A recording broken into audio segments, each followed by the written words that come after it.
আসসালামু আলাইকুম। শিমু কিচেনে সবাইকে স্বাগত জানাচ্ছি। আজ আমি আপনাদের জন্য নিয়ে এসেছি কাঁচা আমের বার্মিস আচার তৈরির রেসিপি।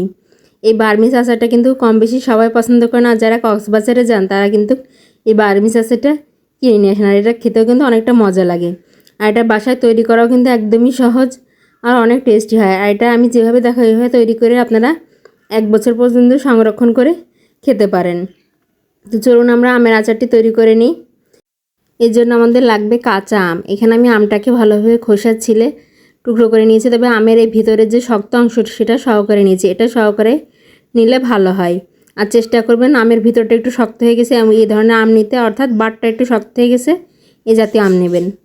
এবার এই আমের মধ্যে আমি দিয়ে দিচ্ছি 1 কাপ চিনি, আর দিয়ে দেব 2 টেবিল চামচ ভিনেগার।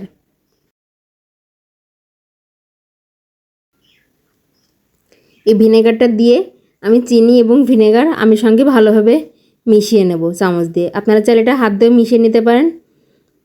এবার এটাকে ভালোভাবে মিশিয়ে এটাকে আমি 1 ঘন্টার জন্য রেস্টে রেখে দেবো। এতে করে এই চিনিটা ভালোভাবে গলে যাবে।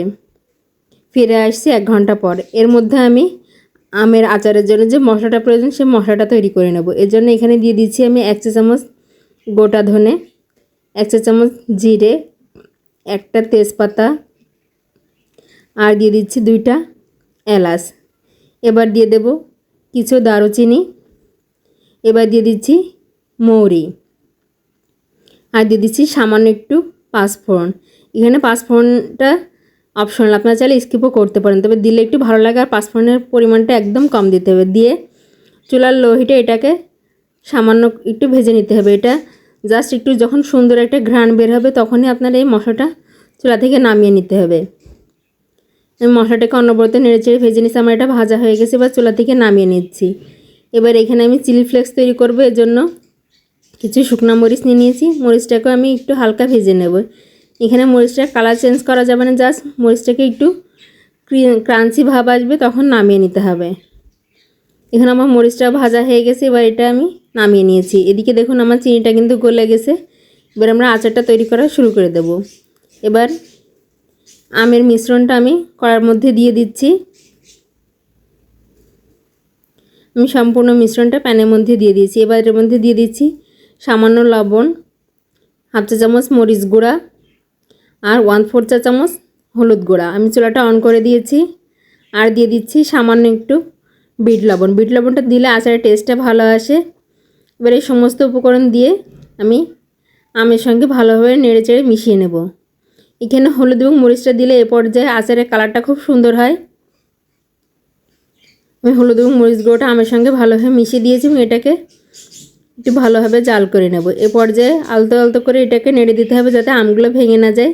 দেখবেন কিছু সময় জাল করার পরে আমের কিন্তু কালার চেঞ্জ হতে শুরু করবে। দেখুন আমার আমগুলো কিন্তু কালার চেঞ্জ হতে শুরু করেছে এবং আমগুলো কিন্তু আস্তে আস্তে সেদ্ধ হয়ে যাচ্ছে। আমি চামচের সাহায্যে আলতো হাতে এটা ভালোভাবে নেড়ে চেড়ে দিচ্ছি। দেখুন আমগুলো কিন্তু সম্পূর্ণভাবে ট্রান্সপারেন্ট হয়ে গেছে এবং আমের যে চিনি পানিটা সেটাও কিন্তু অনেকাংশেই কমে এসছে। এ পর্যায়ে খুব সাবধানে নাড়তে হবে যাতে করে আমগুলো ভেঙে না যায়, কারণ আমগুলো যেহেতু সিদ্ধ হয়ে গেছে তখন কিন্তু আমগুলো নরম হয়ে গেছে। এবার এর মধ্যে দিয়ে দিচ্ছি সেই ভেজে রাখা চিলি ফ্লেক্স। এখানে ঝালটা আপনারা আপনাদের স্বাদ অনুযায়ী দেবেন, তবে আমি ঝালটা একটু বেশি হয়ে গেছিলো, আপনারা 1/2 চা চামচ ঝালের গুঁড়ো দেবেন বা চিলি ফ্লেক্স দেবেন। আর দিয়ে দিচ্ছি সেই ভেজে রাখা মশলা। আমি মশলাটাকে কিন্তু খুব বেশি মিহি করে গুঁড়ো করিনি, জাস্ট আধা ভাঙা করে নিয়েছি। এই আধা ভাঙা করে নিলে কিন্তু খুব ভালো লাগে খেতে। এবারে সমস্ত কিছু আমি আমের সঙ্গে ভালোভাবে মিক্স করে নিচ্ছি। এ পর্যায়ে আলতো হাতে মিক্স করবেন যাতে এটা ভেঙে না যায়। দেখুন আমার চিনি পানিটা কিন্তু শুকিয়ে গেছে। আমি আস্তে আস্তে করে এটাকে নেড়ে চেড়ে দিচ্ছি। আমার আচারটা কিন্তু হয়ে এসছে। এ পর্যায়ে আমি চুলাটা বন্ধ করে দেব। আর এটা ঠান্ডা হওয়ার পরে কিন্তু একদম শুকিয়ে যাবে। দেখুন আমি চুলাটা বন্ধ করে দিয়েছি আর আমার আচারটা দেখুন একদম কিন্তু ঝরঝরে রয়েছে। এটা কোনো ভেঙেও যায়নি বা একটার সঙ্গে একটা লেগেও যায়নি, একদম পারফেক্টভাবে তৈরি হয়েছে। আর আপনারা এইভাবে আচার তৈরি করে 1 বছর পর্যন্ত রেখে খেতে পারেন। তো আমি এটা ঠান্ডা করে পরিবেশন করে নিয়েছি। আশা করছি আমার আজকের এই কাঁচা আমের বার্মিজ আচার তৈরির রেসিপিটি সবার ভালো লাগবে। আর ভালো লাগলে প্লিজ আমার চ্যানেলটি সাবস্ক্রাইব করবেন। আর যারা আমার এই ভিডিওটি আমার ফেসবুক পেজে দেখছেন প্লিজ আমার পেজটি লাইক এবং ফলো দিয়ে পাশে থাকবেন। ধন্যবাদ।